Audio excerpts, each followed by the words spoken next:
21 अप्रैल 2026 की मुरली का सार है ज्ञान की डांस और याद की शक्ति। ओम शांति। आज की मुरली हमें सिखाती है ज्ञान सिर्फ सुनने की चीज नहीं बल्कि जीवन में डांस करने की कला है। ज्ञान का सागर खुद चला है द्वार बनाने हमको होशियार और सेवा में तैयार।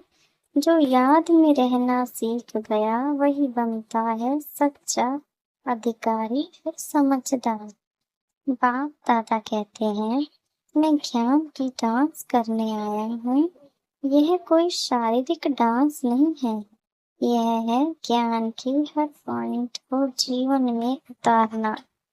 जैसे डांस में ताल लय और खुशी होती है, वैसे ही ज्ञान में भी खुशी समझ और अनुभव होना चाहिए।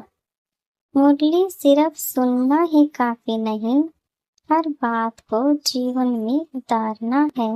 ज्ञान की डांस वही कर पाए जिसे हर पल बाप को याद करना है। संगम युग पर हमारी सबसे बड़ी हॉबी क्या है? बाप की याद।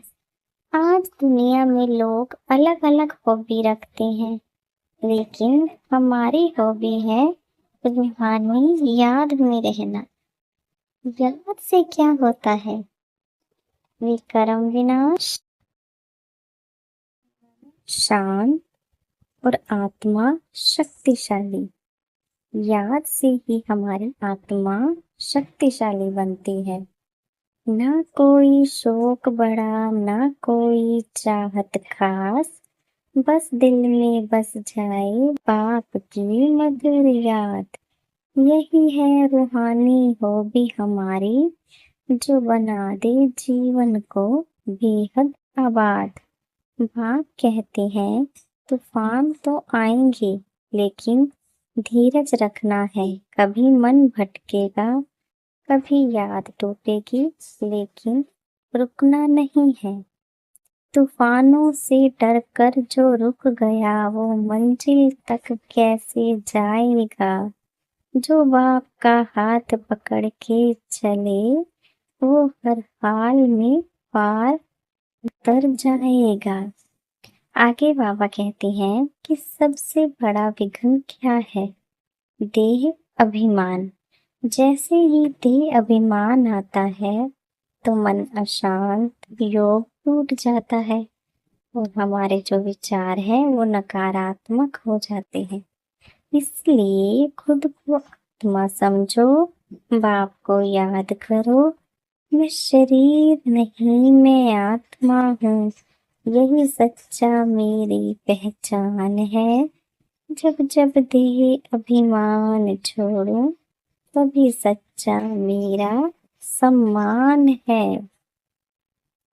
आगे बाबा कहते हैं इस पुरानी दुनिया को भूल जाओ, अपने घर को याद करो।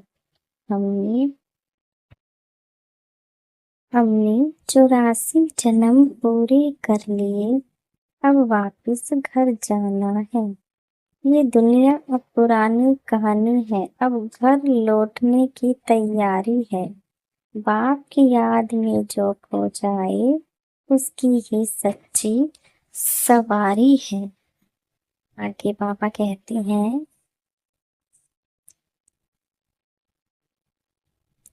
आज का वरदान क्या कहता है?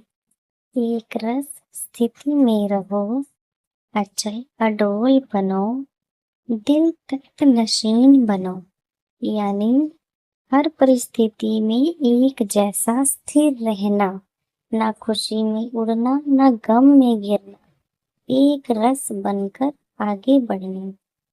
जो दिल तख्त पर बैठ गया उसे कोई नहीं सकता हिलाना, ना खुशी में उड़ना, ना गम में गिरना, एक रस बनकर आगे बढ़ना। जो दिल तख्त पर बैठ गया उसे कोई नहीं सकता हिलाना। तो आज बाबा क्या कहते हैं कि याद को अपनी हॉबी बनाओ, ज्ञान को जीवन में उतारो और सेवा में आगे बढ़ो। आगे बाबा कहते हैं, ज्ञान का दीप जलाना है, हर दिल तक संदेश पहुंचाना है। बाप की याद में जो जी लिया, उसी ने सच्चा जीवन पाया है। ओम शांति। आपको ये मुरली शायरी कैसी लगी? कृपया कमेंट करके जरूर बताएं।